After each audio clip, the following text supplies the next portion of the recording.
अस्सलामुअलैकुम। Welcome to my YouTube channel learning with G. आज मैं आपके साथ CS511 web engineering short lecture share करने वाला हूं, जिसमें हम मॉड्यूल नंबर 8 से मॉड्यूल नंबर तक कवर करूंगा। टोटल आपके फाइनल एग्जाम का कोर्स एक ही वीडियो में मैं कवर करूंगा। आपको काफ़ी हद तक इसके कॉन्सेप्ट्स और एग्ज़ाम के पॉइंट ऑफ व्यू से चीज़ें भी साथ साथ बताता रहूँगा। ठीक है। ये कोर्स जो है ये वेब रिलेटेड है, टोटली वेब रिलेटेड, यानी आपकी जो ऑनलाइन वेबसाइट्स होती हैं उनके रिलेटेड ये कोर्स है।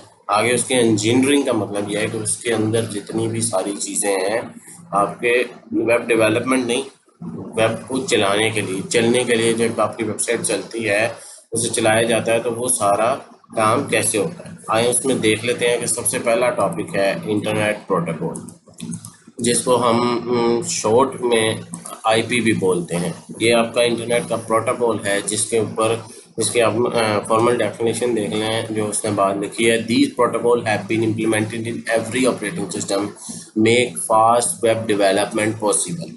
Networking isn't on entire discipline. Web development needs general awareness of a suite of internet protocol does. TCP/IP protocol जो बेसिकली उसने कहा है कि वो आपके हर ऑपरेटिंग सिस्टम में होता है, आपके वेब डेवलपमेंट को इन्हांस करने के लिए, बेहतर करने के लिए। ये चार लेयर्स होती हैं इसकी, आपको वो चार लेयर्स आपको यहाँ पढ़ाई गई हैं। सबसे पहले आपकी एप्लीकेशन लेयर, यानी आपकी हाईएस्ट मोस्ट लेयर जो आपकी फ्रंट एंड होती है वेबसाइट की, हम उसे एप्लीकेशन लेयर बोलते हैं। इसके बाद ये इंटरेक्ट करती है ट्रांसपोर्ट लेयर, जिसके अंदर आपके दो प्रोटोकॉल्स होते हैं, टीसीपी और यूडीपी। ये कंप्यूटर नेटवर्क से रिलेटेड है, ये आपके वेब से रिलेटेड नहीं है। जो एप्लीकेशन लेयर है उसमें जो अहम प्रोटोकॉल है वो एचटीटीपी है। इसके साथ एचटीटीपीएस भी होता है, यानी हाइपर टेक्स्ट ट्रांसफर प्रोटोकॉल और फाइल ट्रांसफर प्रोटोकॉल, ये दो, और पीओपी पोस्ट ऑफिस प्रोटोकॉल, इसको हम बाद में अभी डिस्कस करते हैं। इसके बाद इंटरनेट लेयर में दो IPv एड्रेस होते हैं, IPv4 एंड IPv6। कॉमनली ज़्यादातर IPv4 यूज़ होता है। इसके नीचे जो डेफिनेशन लिखी है, establishing connection, routing and addressing, ये भी हम आगे इसके आगे फर्दर इसके बारे में भी पढ़ेंगे। लिंक लेयर, मैक एड्रेस, इसके बारे में आपको इस कोर्स में नहीं पढ़ाया गया क्योंकि ये इससे रिलेटेड नहीं है, ये आपके नेटवर्किंग के कोर्स से रिलेटेड है। जो रिलेशन है आपके इसके साथ वो इंटरनेट लेयर का है और आपकी एप्लीकेशन लेयर का है, क्योंकि वेब से बीच में ना तो ट्रांसपोर्ट लेयर का कोई इसके साथ ताल्लुक है, वो बिल्कुल नेटवर्किंग की तरफ चली जाती है। और लिंक लेयर की, अच्छा, लिंक लेयर जो है फिजिकल ट्रांसमिशन और data cross medium both wired and wireless and establish a logical link है। तो ये नेटवर्किंग की बात आपके हर डिवाइस, जितनी भी डिवाइसेस होती हैं, आपके मोबाइल डिवाइस है, आपका लैपटॉप है, आपका कंप्यूटर है, आपका टैबलेट है, जितनी भी डिवाइसेस जिसमें वाईफाई की सपोर्ट होती है, उसका हर डिवाइस का एक मैक एड्रेस होता है, जिसके थ्रू वो कम्युनिकेट करती है आपके राउटर के साथ। वो वायर्ड हो या वायरलेस हो, दोनों में इस्टेब्लिश करती है कनेक्शन, और फिर आगे जो है वो आपका इंटरनेट चलता है। ठीक है। बाकी उसने दूसरी लाइन में बोला है handle the issue like packet creation, transmission, reception, error detection, ये सारी बातें उसके थ्रू होती है, मैक एड्रेस के थ्रू। ठीक है। आगे जो है वो इंटरनेट लेयर के ऊपर बात कर रहा है। ये इंटरनेट लेयर पे जो मैंने आपसे IPv4 की बात की थी कि IPv4 एड्रेस यूज़ होता है, उसने एग्जांपल के तौर पे आपको ये दिया है कि एक सिस्टम है, एक वो नेटवर्क है, सॉरी सिस्टम नहीं, नेटवर्क कनेक्शन की डिटेल है। उसका IP एड्रेस है 142.108.149.36। ये बेसिकली IPv4 होने का मतलब ये है कि चार डिफरेंट में वो डिवाइड हुआ है। ये इस कंप्यूटर नेटवर्क से रिलेटेड ये बात है। आपके वेब इंजीनियरिंग से, आपको वेब इंजीनियरिंग में सिर्फ ये बात पता होनी चाहिए कि आपका IPv4 एड्रेस है, इसका मतलब क्या है। ये वो एड्रेस है, लोकेशन है, जहाँ से आपका इंटरनेट कनेक्शन आपका इस्टेब्लिश हो रहा है। ठीक है। आया वो ISP का है, आया वो सर्वर का है, यानी दोनों ने आपस में बात करनी है। आपके इंटरनेट का भी अपना IP एड्रेस होता है, यानी जो ISP आपको प्रोवाइड करता है, पब्लिक और प्राइवेट दो होते हैं। आपका एक पब्लिक होता है, एक प्राइवेट होता है। ठीक है। दूसरा वो एंड जहाँ पर जिससे आपने बात करनी है, जिस सर्वर से आप बात करने लगे हो, उसका अपना IP एड्रेस होता है। ठीक है। तो ये 4 में डिवाइड हुआ, इसलिए IPv4 कहलाता है, और ये मोर रीडेबल होता है एज कम्पेयर टू IPv6 के।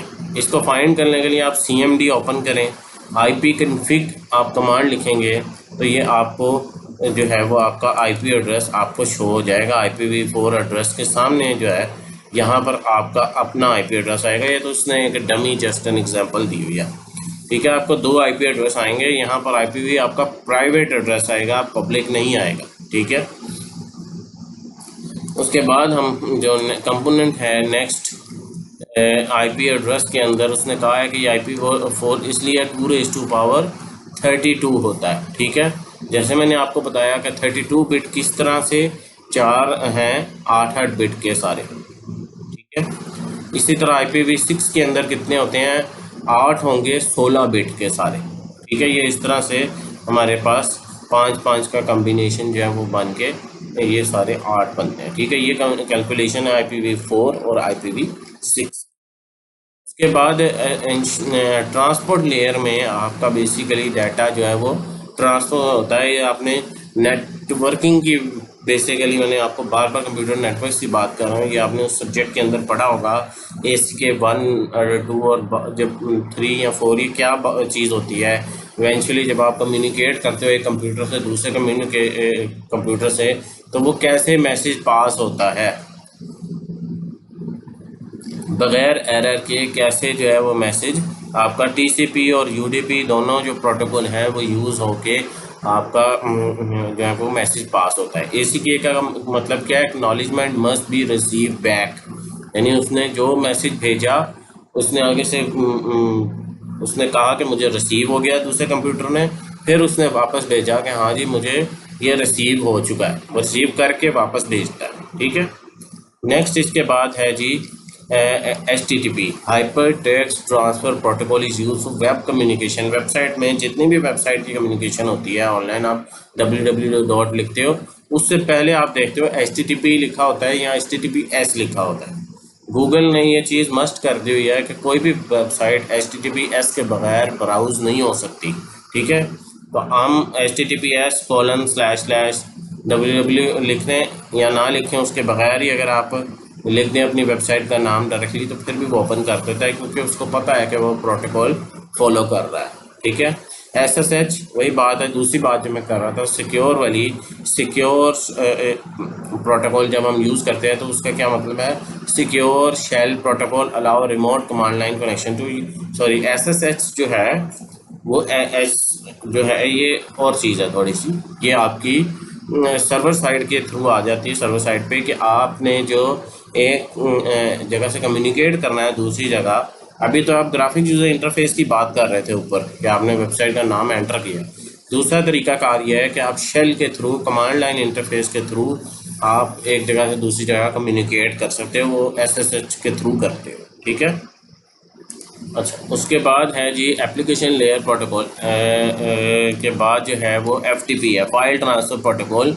आपने 2 कंप्यूटर के दरमियान में फ़ाइल ट्रांसफ़र करनी हो तो तभी हम FTP यूज़ करते हैं। अगर सर्वर टू सर्वर करनी हो तो फिर हम FTP के क्रेडेंशियल दोनों सर्वर के लेके मुख्तलिफ सॉफ्टवेयर यूज़ करते हैं, फाइलज़िला यूज़ करते हैं, या और भी आप इंटरनेट पर सर्च कर लीजिएगा, मुख्तलिफ सॉफ्टवेयर यूज़ करते हैं। दोनों की लॉगिन क्रेडेंशियल यूज़ करके आप एक जगह से दूसरी जगह फाइल ट्रांसफ़र करते हो, एक सर्वर से दूसरे सर्वर, ठीक है।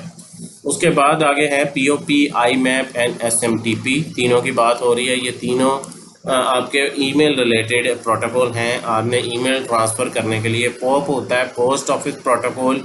आपने आउटलुक में आपने अपनी ईमेल अगर फॉर एग्जांपल आपने अपनी ऐड करना चाहते हैं, आप ईमेल वहाँ पर यूज़ करना चाहते हैं अपने ईमेल एड्रेस को, तो वहाँ आप कॉन्फ़िगर करते हैं। पोप में ये होता है कि ईमेल सारी सर्वर पर नहीं जाती हैं, आपके ईमेल क्लाइंट पे, हम थर्ड पार्टी क्लाइंट बोलते हैं इसको, आउटलुक को, जिस पे हम थर्ड पार्टी क्लाइंट पे POP कॉन्फ़िगर कर रहे हैं, वो सिर्फ वहीं ईमेल रहती है, सर्वर पे नहीं जाती, सर्वर पे सेव नहीं होती। IMAP में यही डिफरेंस है कि दोनों में सेव होती है, आपके सर्वर पे भी और आपके थर्ड पार्टी क्लाइंट पे। SMT simple mail transfer protocol जो है, ये सिर्फ यूज़ होता है मेल को सेंड करने के लिए, सेंडिंग के लिए, ठीक है। सेंडिंग प्रोटोकॉल जो ईमेल का है वो SMTP होता है। उसके बाद आ जाता है domain name system use for resolving domain name to IP address. इसका मतलब ये है कि हम IPv4 एड्रेस जो है ना वो जैसे हमने ऊपर देखा उसको याद करना मुश्किल हो जाता है, रिमेम्बर करना कि यार इतना बड़ा एड्रेस जो है वो याद नहीं रहता। कुछ एड्रेस इजी भी होते हैं जैसे 192.168.1 या .10.1, ये प्राइवेट आईपी एड्रेस है, इसको याद करना इजी है। लेकिन अगर कम्प्लेक्स होगा जैसे हमने ऊपर देखा उसको याद करना मुश्किल होता है। तो डोमेन नेम सिस्टम के अंदर हम उनको डीएनएस अप्लाई कर देते हैं या नेम सर्वर, यानी जो आपका आईपी एड्रेस है उसके इक्विवेलेंट हम नेम सर्वर लिख देते हैं। उससे हम उसको रेफर करते हैं कि ये जो आईपी एड्रेस है इनकी तरफ पॉइंट कर रहा है ताकि हमें याद करने में आसानी हो।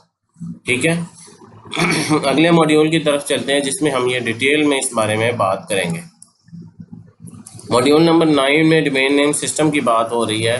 तो सबसे पहले जो आपका सर्वर 1 यानी आपकी HTTP है, that is called a 4th level domain. उसके बाद www को 3rd लेवल डोमेन कहते हैं। और जो आपकी वो होती है आपकी वेबसाइट का एक्चुअल नाम जो होता है वो 2nd लेवल डोमेन होता है। और .com जो एंड पे आप .com .org या .net होता है ये TLD होती है, इन्हें टॉप लेवल डोमेन, इसको टॉप लेवल डोमेन कहते हैं। अब फर्दर इसके अंदर हम आगे देखते हैं, उसी पर उसने ये फ्लो डायग्राम से एक्सप्लेन किया है। More general to more specific की तरफ जाते हैं हम। .com से ज़्यादातर हम उसको रेफर करते हैं उसके नाम से और .com से। डोमेन नेम जो जनरल है .net .com और अनरिस्ट्रिक्टेड जो बेसिक सबसे यूज़ होती हैं टॉप लेवल वो .com .net .org .info है। info और .org कम यूज़ होती हैं, .com ज़्यादातर आपने कॉमनली देखी होगी।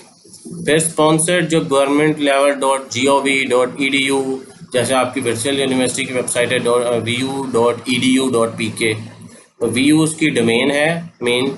.edu जो है वो उसकी स्पॉन्सर एजुकेशन के हवाले से, और .pk का मतलब यह है कि एजुकेशन प्लस पाकिस्तान की डोमेन है .pk। अगर आप सिंपल .pk की करते हो तो वो country level domain, country code top level domain कहलाती है। ठीक है, ये एग्जांपल के तौर पे याद कर लें, पेपर में ऐसी चीज़ें पूछी जा सकती हैं। अच्छा, डोमेन रजिस्ट्रार क्या होता है मैं आपको यहाँ पर कॉमनली समझा देता हूँ, इस डायग्राम के अंदर नहीं जाते। डोमेन रजिस्ट्रार एक इंटरनेशनल अदारा है, ICANN। ठीक है, वो अदारा डोमेन को रजिस्टर करता है। ठीक है, मेन जिसने क्रिएट करनी होती है ना वो है।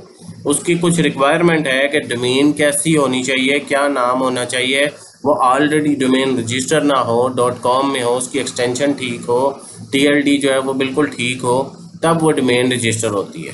सबसे पहले आप अपनी डोमेन रजिस्टर करने के लिए आप रीसेलर या रजिस्ट्रार के पास जाते हो।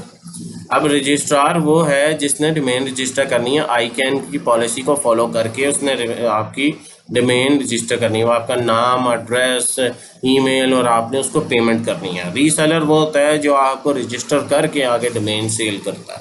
ठीक है, रजिस्टर होने के बाद आपकी डोमेन के ऊपर कोई DNS अपडेट नहीं होते। बाय डिफ़ॉल्ट वो किसी तरफ पॉइंट नहीं कर रहे होते, किसी सर्वर पर नहीं पड़ी होती। ठीक है, इस चीज़ में आप में कंफ्यूज नहीं होना। बाय डिफ़ॉल्ट वो कुछ नहीं होती, वो जस्ट एक डोमेन है, एक नाम है वेबसाइट का कि वो रजिस्टर हो चुकी है, उसे अब कोई और आपके अलावा जो है उसकी ऑनरशिप किसी के पास नहीं है। अब अगली बात वो कर रहा है कि जब उसके ऊपर हम एड्रेस रेजोल्यूशन जो है वो क्या बात है, address resolution domain name system में जब आप उस पर DNS अपडेट कर देते हो तो क्या होता है। सबसे पहले आपका ISP जो है जब आप ओपन करते हो www.google.com तो क्या होता है, आपके ISP जो आपका पब्लिक IP एड्रेस है उसके थ्रू यूज़ करके रिक्वेस्ट भेजती है। जो गूगल का IP एड्रेस है उसको रिक्वेस्ट करती है कि यहाँ से इस लोकेशन से इसने रिक्वेस्ट किया है फलां कंप्यूटर से, सब कुछ आपकी डिटेल सारी जाती है साथ उसके। ठीक है, आपके IP एड्रेस से आपकी लोकेशन और हर चीज़ उसको पता होती है कि कहाँ से एक्सेस हुआ है। वो आगे से DNS रिजॉल्वर के पास जाती है, वहाँ से वो चेक करती है कि हाँ ये इस IP एड्रेस और ये इस पर google.com जो है इसके नेम सर्वर क्या लगे हुए हैं, ये किस IP एड्रेस पे पॉइंट कर रहा है। फिर आपकी वेबसाइट जो है वो वहाँ से रिक्वेस्ट अप्रूव होती है, आपके पास वापस आती है आपके ब्राउज़र में और आपको वेबसाइट शो हो जाती है। ये सारा आपको ये उसने एक डायग्राम में समझाया हुआ है। ठीक है, ये आपका DNS डोमेन नेम सिस्टम जो है ये पूरा हो चुका है। ठीक है, आगे चलते हैं। URL यूनिफॉर्म रिसोर्स लोकेटर, आप कई दफ़ा आपने पहले भी ये टर्म URL की सुनी होगी, उसका full form uniform resource locator होता है। ये शॉर्ट क्वेश्चन के लिए बड़ा इंपॉर्टेंट है कि सबसे पहले आपका डोमेन में प्रोटोकॉल आता है, ये हमने पहले भी देखा, फिर आपकी डोमेन आएगी, फिर आपका आगे पाथ लिखा है, क्वेरी स्ट्रिंग है, फ्रेगमेंट है। अब ये क्या चीज़ें हैं मैं यहाँ पर ही आपको समझाऊंगा, आगे वाली स्लाइड में है वो पास कर दूंगा। पहले मैंने आपको बताया कि HTTP प्रोटोकॉल क्या चीज़ है, वो हमने पढ़ लिया। उसके बाद डोमेन नेम वो हमने पढ़ लिया। उसके बाद जो चीज़ आती है वो आती है पाथ। पाथ क्या है? वो पाथ जिस सर्वर पर जहाँ पर पड़ी हुई है ना, वहाँ पर जिस फाइल में आपकी वेबसाइट का कोड है इनिशियली स्टार्टिंग, या आपकी जो वेबसाइट पे उसने फ्रंट एंड पे जब आपने google.com खोलना है तो उसके आपका ओपन क्या होगा, वो index.php फाइल के अंदर पड़ा हुआ है। ठीक है, index.php फाइल जिसने लिखी है इसके अंदर पड़ा हुआ। आगे पेज नंबर 17 आर्टिकल फलां फलां जो चीज़ लोड करनी है वो आपके जो वो क्वेरी स्ट्रिंग और फ्रेगमेंट होते हैं, जिनमें डिटेल पड़ी होती है कि हाँ ये चीज़ें जो हैं वो वहाँ से थर्ड पार्टी से कहीं से उठा के ला के शो करवानी है। ये आपकी क्वेरी स्ट्रिंग और आर्टिकल होता है। आपने बड़ी बार ये नोट किया होगा कि कई वेबसाइट्स के ऊपर ये जो है वो बड़े ही लंबी सी स्ट्रिंग सी बन जाती है पूरी, वो आपको रीड करना भी उसको मुश्किल हो जाता है। यानी मेमोराइज अगर आप उसका लिंक करना चाहो तो वो नहीं कर पाते, आप उसे कॉपी पेस्ट ही करते हो ताकि आपको याद रहे, वरना पूरा जो है वो आप नहीं कर पाते। उसकी रीज़न यही है कि वो एक जगह से एक्सेस नहीं कर रहा होता, वो बाज़ औक़ात आपके सर्वर से मल्टीपल जगह से चीज़ें एक्सेस कर रहा होता है। अब FTP की आगे जो ये अगला जो है वो उसके अंदर पोर्ट नंबर भी याद रखिएगा, MCQ में पूछ सकता है।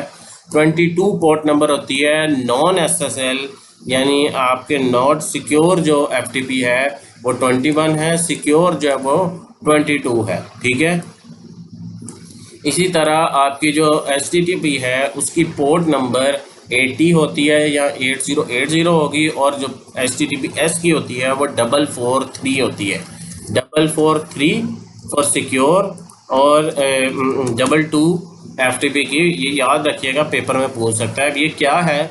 ये वो पोर्ट्स हैं जो आपका जो ISP है वो इनेबल करता है आपके इंटरनेट के ऊपर। अगर ये पोर्ट्स इनेबल ना हो तो आपकी वेबसाइट या आपका ये FTP कोई काम नहीं होगा। आपकी वेबसाइट आप ओपन करोगे, ब्राउज करोगे, कोई भी वेबसाइट ओपन नहीं होगी जब तक ये पोर्ट्स आपके ISP ने इनेबल ना की हो। ठीक है, डोमेन हम इस चीज़ की बात कर चुके हुए हैं, आगे चलते हैं। पोर्ट नंबर के ऊपर हम आए हैं। पोर्ट नंबर ऑप्शनल होती है, लेकिन आप अगर इसको फर्दर आप पढ़ना चाहते हैं तो हर चीज़ की आपका पोर्ट नंबर होता है। लोकल होस्ट का भी एक पोर्ट नंबर होता है 8080। आप लोकल होस्ट पे पोर्ट का नंबर यूज़ करते हो या 80 यूज़ करते हो। डिफरेंट सर्वर के डिफरेंट चीज़ों के अपने ही पोर्ट नंबर हुआ करते हैं। वो पोर्ट नंबर इसीलिए साइन होता है ताकि वो उसको रीड कर सके, और ISP उसको अगर उसने अलाउ किया हुआ है तो वो ISP को चेक करके फिर उसको बताता है हाँ जी ये पोर्ट नंबर है, उसे अलाउ करता है। फिर पाथ हमने बात किया कि पाथ वो आपका root of web server corresponding to folder somewhere that server, जहाँ पर आपका वो फाइल पड़ी हुई है। रूट फोल्डर उसको कहते हैं जहाँ से आपके एक्सेस होना है आपके ब्राउज़र से। तो दोनों आपको बताया हुआ है कि आपकी जो वेबसाइट है उसने एक्सेस होना है।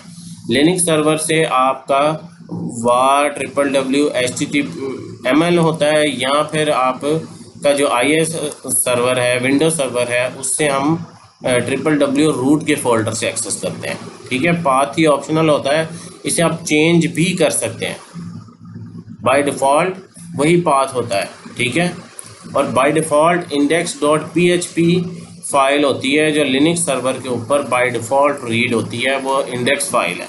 अगर आप कोई और फाइल कराना चाहते हो तो वो आप htaccess फाइल होती है, उसमें आपको डिफ़ाइन करना पड़ता है। अदरवाइज़ आपके बाय डिफ़ॉल्ट वो इंडेक्स की फाइल होम डायरेक्टरी में जहाँ भी पड़ी होगी, इसे होम डायरेक्टरी भी बोलते हैं। ठीक है, उसके बाद आपकी ये जो बात हो रही है क्वेरी स्ट्रिंग की, ये बेसिकली की वैल्यूज़ होती हैं। ये आप डेवलपमेंट के टाइम पे डेलिमीटर या वैल्यूज़ असाइन करते हो, उसके बेस पे ये आपको जो क्वेरी स्ट्रिंग है ये होती है। ठीक है, फ्रेगमेंट क्या है? A way of requesting a portion of a way of requesting a portion of page. Browser will see the fragment in URL, seek out the tag anchor in the HTML and scroll the website to it. यानी ये वो portion of page है जो आपने request server से कहीं और से, मैंने बताया था कहीं और आपका कोड पड़ा हुआ है, उसको रिक्वेस्ट करके वो भी शो करवाना है आपने पहले पेज के ऊपर। तो ये आपका फ्रेगमेंट कहलाता है। आपने कोई और आपने आर्टिकल या किसी और वेबसाइट से आपने उठा के आर्टिकल दिखाना हो तो वो आप यहाँ पर फ्रेगमेंट के तौर पे देते हो। यहाँ तक आपका मॉड्यूल नंबर 10 मुकम्मल हो चुका है। अब हम मॉड्यूल नंबर 11 की तरफ चलते हैं। हाइपर टेक्स्ट ट्रांसफ़र प्रोटोकॉल जो HTTP है, हम उसके बारे में यहाँ पर डिटेल में थोड़ी सी बात करेंगे। मैं आपको ये आसान अल्फाज में बयान कर देता हूँ कि जब आप रिक्वेस्ट करते हो अगर सिंपल HTTP के साथ करते हो तो वो इनक्रिप्टेड नहीं होती। जो भी आपकी रिक्वेस्ट जाती है वो एक्चुअल में जो भी रिक्वेस्ट होती है वो उसी फॉर्म में जाती है और फिर सर्वर पे जाती है और फिर आपको वापस रिसीव होती है। रिक्वेस्ट और रिस्पॉन्स इस तरह आपका गेट मेथड के थ्रू जाता है। ठीक है, दो मेथड होते हैं, पोस्ट और गेट। अभी HTTP पे बात कर रहे हैं। पोस्ट के मेथड में और गेट में क्या डिफरेंस है? गेट में आपकी सिर्फ रिक्वेस्ट जाती है, आपका एक्चुअल डाटा नहीं जाता। पोस्ट मेथड के अंदर आप जो एक्चुअल डाटा, जैसे वो सबमिट के बटन पे क्लिक करके आपको दिखा रहा है, इससे ऊपर वाले सारा डाटा उसके साथ ही जाएगा, लेकिन आपका जो गेट है उसमें नहीं जाता। अब HTTPS का क्या डिफरेंस होता है वो मैं आपको बयान कर देता हूँ, फिर हम आगे चले जाते हैं। उसमें आपका सारा डाटा इनक्रिप्टेड फॉर्म के अंदर जाता है, यानी उसे थर्ड पार्टी को एक्सेस करके रिक्वेस्ट को देखना चाहे नहीं कर सकता। ठीक है, paper of point of view के लिए वो भी इम्पोर्टेंट था, गेट और पोस्ट का difference. And then response code जो हैं ये भी आपने याद रखने हैं, इनके भी मुख्तलिफ आगे एग्जाम्पल आपको बताएंगे। आपने ये डिफरेंट कोड्स आपने देखे भी होंगे। 200 की लिस्ट में अगर कोड होगा तो सक्सेसफुल है, 300 में तो रीडायरेक्ट रिलेटेड रिस्पॉन्स, यानी आपने रीडायरेक्शन ये होती है कि आप ओपन करते हो ना वेबसाइट www.google.com, रीडायरेक्शन ये होती है कि आप उसको किसी और एड्रेस पर पॉइंट कराओ, उसे रीडायरेक्शन रिलेटेड रिस्पॉन्स कहते हैं। कि रीडायरेक्ट करके आप किसी और डोमेन के ऊपर जा रहे हो या उसी सर्वर में किसी और फाइल की तरफ आप पॉइंट कराना चाहते हो, index.php पे पॉइंट ना कराना चाहते हो, तब आप ये काम करते हो। 400 कोड वो होते हैं जो आपके क्लाइंट साइड पे आते हैं, आपको एरर शो होते हैं, जो आपके एंड पे एरर होंगे। 500 वो एरर होते हैं जो सर्वर एंड होते हैं, या सर्वर डाउन है या बंद है। 400 तब भी आता है जब आपका इंटरनेट डाउन हो या आपको फाइल ना मिले जिसके लिए आपने रिक्वेस्ट किया है। ये मुख्तलिफ एरर्स आपको एग्जाम्पल के तौर पे दिए हुए हैं। ये आपके शॉर्ट क्वेश्चन के लिए और लॉन्ग दोनों के लिए इम्पोर्टेंट है, इनको याद कर लीजिएगा। मॉड्यूल नंबर 12 की तरफ चलते हैं। ठीक है, इसमें भी अभी हम HTTP की ही बात करेंगे और इसमें हम ये बात करने जा रहे हैं कि आपका ब्राउज़र कैसे काम करता है। ये मैंने पहले भी आपको बताया था, अब ज़रा थोड़ा सा डिटेल में हम बात कर लेते हैं। फैचिंग अ वेब पेज कैसे फैच करता है वो आपके ये सारी आपको नज़र आ रही हैं। गेट vacation.html की रिक्वेस्ट की, वो वापस आई आपके कंप्यूटर में। फिर style.css की रिक्वेस्ट गई, फिर picture.jpg, her each and everything की रिक्वेस्ट जाती है और वापस आती है। तब सर्वर की रिक्वेस्ट जब तक अप्रूव ना हो, अगर अप्रूव ना हो तो आपको एरर आएगा या वो चीज़ आपको शो ही नहीं होगी। अगर CSS इनएक्सेसिबल है तो आपका पेज बगैर CSS के लोड होगा। ठीक है, आगे चलते हैं। ये जैसे उसने एक एग्जांपल दी है कि आपका load time and cascade, how much time each take to load developer tool in Chrome. अब ये कुछ टूल्स होते हैं कि आपका कितनी देर में आपकी वेबसाइट लोड हुई है, आपने जितनी देर में रिक्वेस्ट और रिस्पॉन्स हुआ है, इसको कहते हैं कि लोड टाइम आपकी वेबसाइट का। ठीक है, ब्राउज़र रेंडरिंग। अब implementing the entire HTML together with an image and other asset into a grid of pixel for display within the browser window is called rendering the web page। यानी आपका सारा जो web page है HTML के अंदर लिखा जाना है, उसको सारे को आप एक साथ जोड़ना बनाना, इसको हम रेंडरिंग द वेब पेज कहते हैं। और आपकी रेंडरिंग सारी किस पे होती है? आपके ब्राउज़र पे होती है। फायरफॉक्स, क्रोम, सफारी और इस तरह के आजकल के मॉडर्न जितने ब्राउज़र हैं वो सारे HTML को ही रेंडर करते हैं, रीड करते हैं। ठीक है, इसके अंदर कंपाइलर आप HTML का कोड लिखें उसका कंपाइलर नहीं होता, ब्राउज़र ही इटसेल्फ खुद ही कंपाइलर है। ठीक है, जहाँ भी कोई मिस्टेक होगी उसको यहाँ पे शो नहीं कराएगा। एरर का इसमें ये होता है कि आपको एरर एक्चुअल में नज़र नहीं आता, अगर आपके कोड में एरर हो तो एक्चुअली आपको एरर नहीं शो करवाता। ये थोड़ा सा डिफरेंस होता है इसके अंदर डेवलपमेंट में और दूसरी लैंग्वेजेस में। ब्राउज़र कैशे भी आपने एक कॉन्सेप्ट पढ़ा होगा कि ब्राउज़र कैशिंग, जब आप जो रिक्वेस्ट करते चले जाते हो वो आपकी ब्राउज़र की कैशे में स्टोर होती रहती है। आपकी जो आपने देखा होगा कि हिस्ट्री आपकी जनरेट भी होती रहती है साथ साथ, तो आपका ब्राउज़र जो है वो कुछ वक्त के बाद कैशे डिलीट भी कर देता है, लेकिन जो सही जो ऑथेंटिक चीज़ें होती हैं उन्हें डिलीट नहीं करता। आपके पासवर्ड आपने सेव कराए हैं, जो आपने फ्रिक्वेंटली एक्सेस पेजेस हैं, लास्ट टाइम आप जिस लिंक पे क्लिक करते हो फ्रिक्वेंटली ज़्यादातर आप करते हो, तो वो उनको कैशे के अंदर स्टोर रखता है। ठीक है। ब्राउज़र के कुछ फीचर हैं, search engine integration, URL auto completion, form auto completion, cloud sync of user data, phishing website detection, secure. इससे अब तो बहुत ज़्यादा है। अब आपने देखे होंगे हर दिन आए गूगल क्रोम के ऊपर कोई ना कोई अपडेट आई होती है। अगर आप गूगल क्रोम की यूज़र हैं तो उसमें कोई ना कोई नया फीचर अपडेट होके आता ही रहता है। ठीक है, तो ये बहुत थोड़े से फीचर बताएं, इसके अलावा बहुत ज़्यादा फीचर अभी मौजूद है। फिर ब्राउज़र के अंदर आपने देखा होगा कि आप एक्सटेंशन ऐड कर सकते हो। राइट साइड पे टॉप पे आप अपनी व्यू की एक्सटेंशन भी यूज़ करते हो। एड ब्लॉकर या कोई थर्ड पार्टी जो है वो आप इसके अंदर ऐड कर सकते हो। आपके वो अप्रूव बाय ओनली वो एक्सटेंशन लगती हैं जो आपके ब्राउज़र ने यानी गूगल क्रोम में या फायरफॉक्स में उनके डेवलपर ने जो अप्रूव की होती है, सिर्फ वही आपकी जो है वो एक्सटेंशन आप यूज़ कर सकते हो।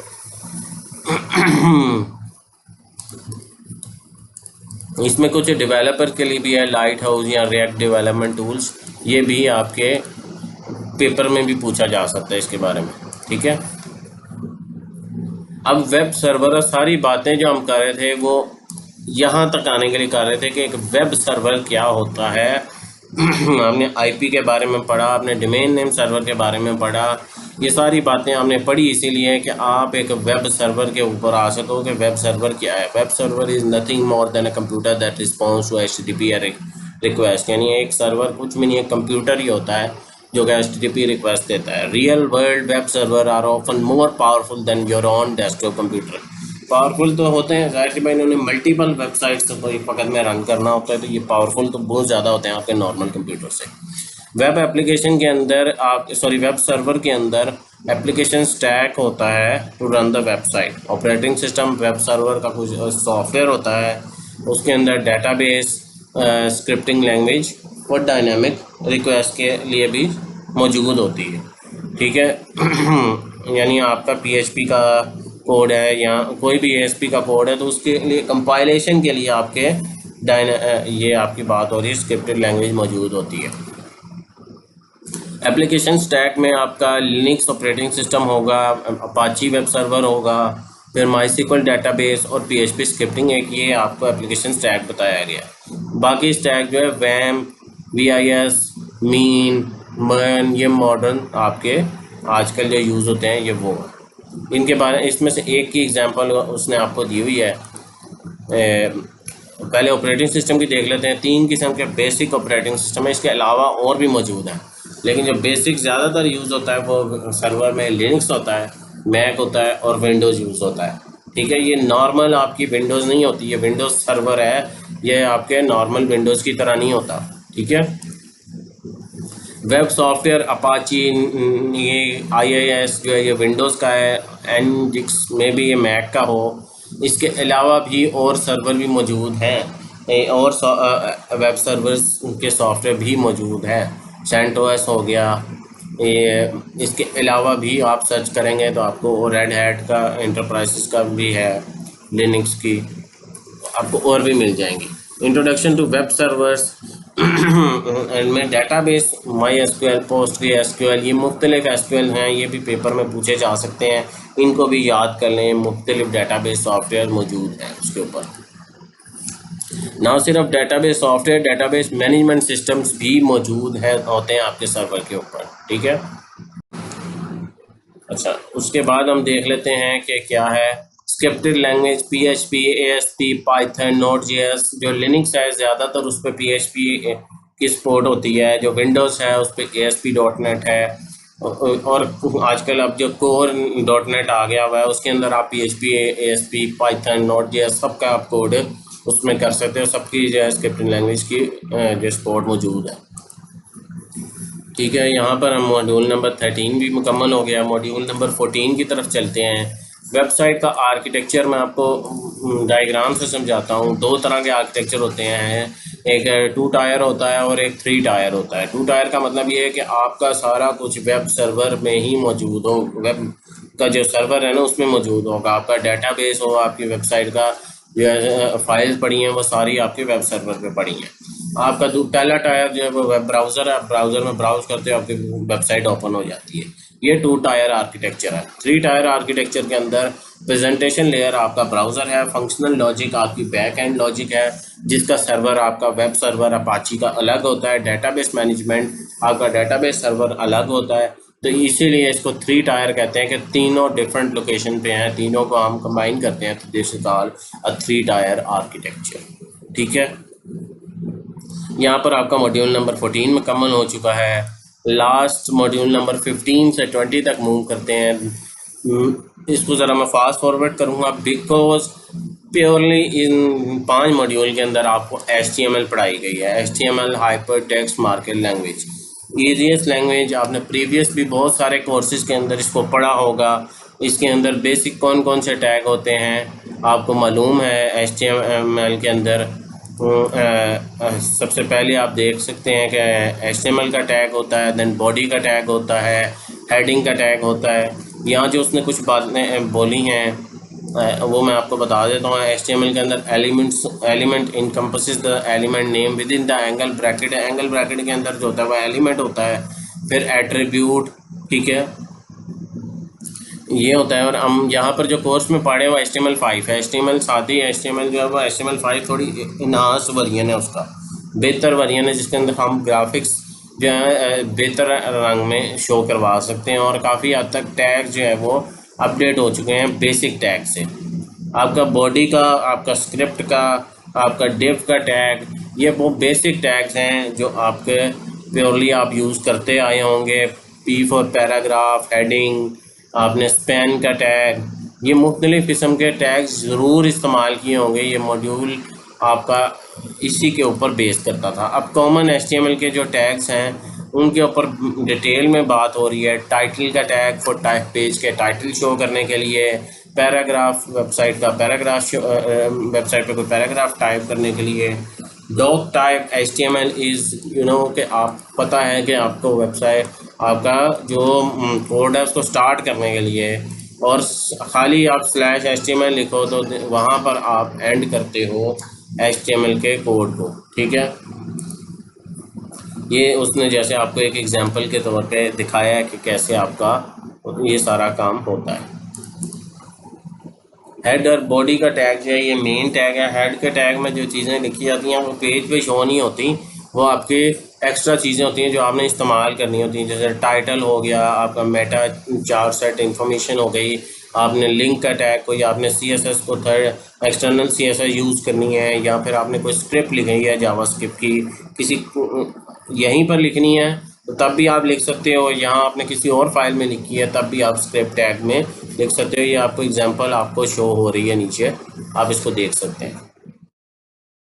अच्छा, इसके बाद क्या है जी, meta link and script tag, ये मैं आपको एक्सप्लेन कर चुका हूँ।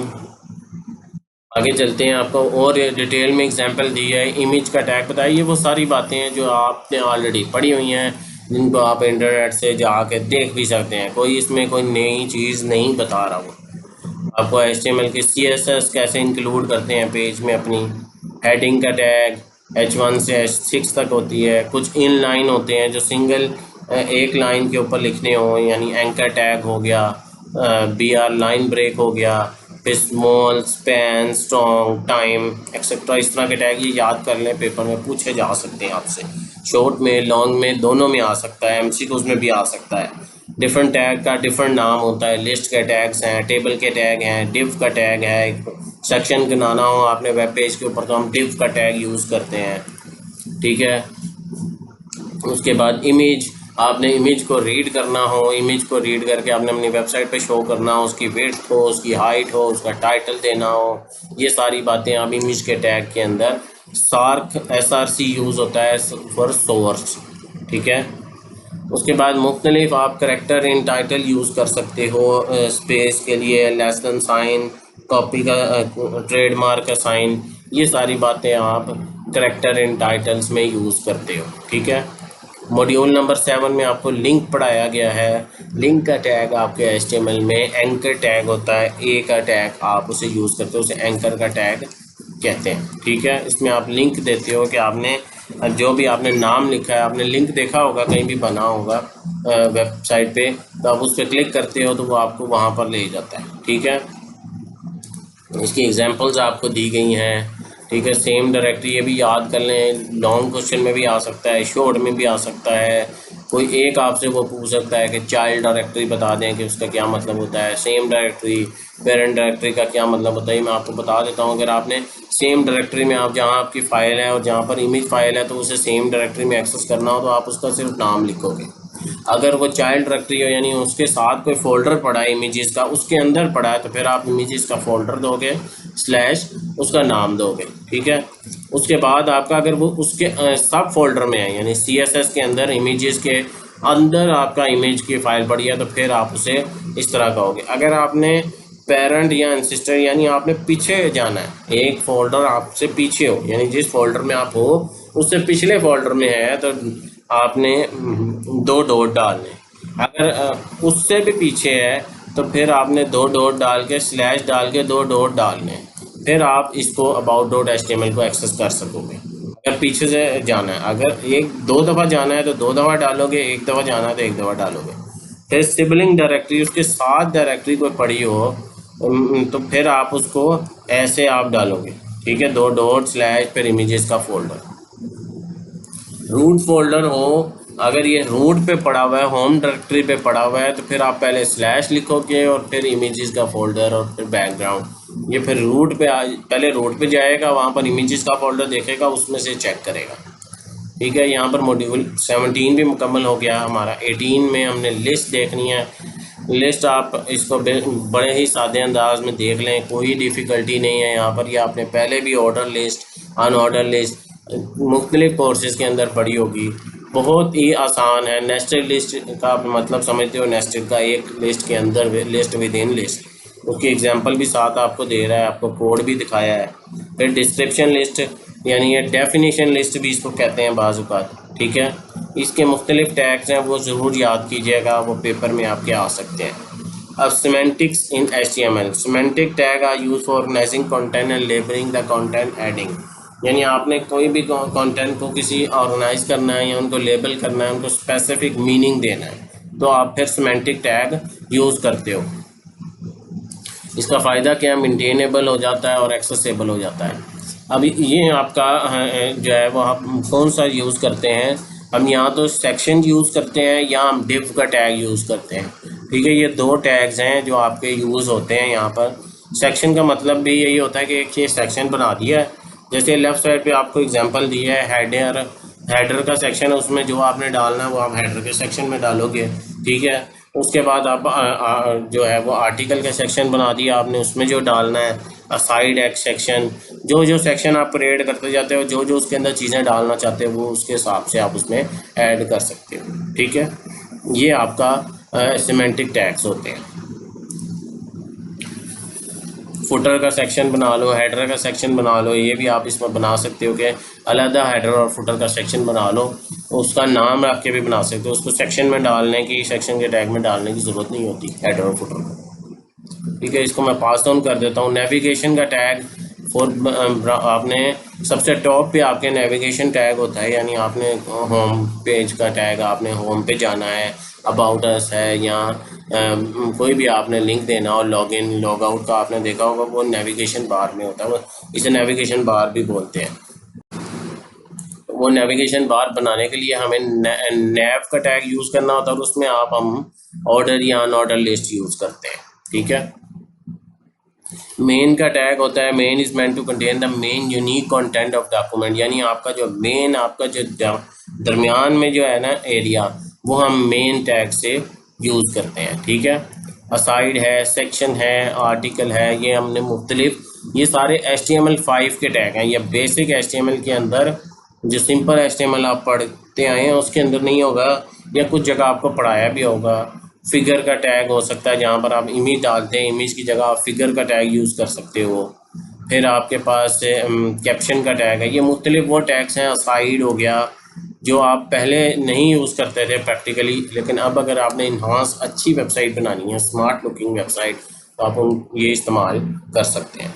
ठीक है, last but not least module number 20 में हम जो है वो टूल यूज़ कर रहे हैं जिनको यूज़ करके हम डेवलपमेंट कर सकते हैं अपने HTML के कोड की। उसमें विजिविक है, कोड एडिटर है, IDEs है, क्लाउड बेस्ड इन्वायरमेंट है, कोड प्लेग्राउंड है, यानी मुख्तलिफ़ किस्म के टूल्स आप यूज़ कर सकते हो। आप ड्रीम वेवर यूज़ कर सकते हो, गूगल वेब डिज़ाइनर कर सकते हो, VS कोड बहुत कॉमन है, आप उसे इस्तेमाल कर सकते हो। नोटपैड प्लस प्लस कई लोग यूज़ करते हैं, अभी भी आज भी यूज़ करते हैं। सिंपल नोटपैड को भी आज भी लोग यूज़ करते हैं। तो आप कहीं भी लिख सकते हो इस कोड को, हर जगह HTML का कोड कंपाइल हो जाता है। ठीक है, IDEs हैं मुख्तलिफ। IDE का मतलब होता है इंटीग्रेटेड डेवलपमेंट इन्वायरमेंट्स, यानी इसके अंदर आप मल्टीपल सिर्फ HTML का कोड नहीं लिख सकते, CSS, PHP या कोई और कोड भी लिख के सबको इंटीग्रेट कर सकते हो, एक ही जगह कर सकते हो, ला सकते हो, जोड़ सकते हो उनको।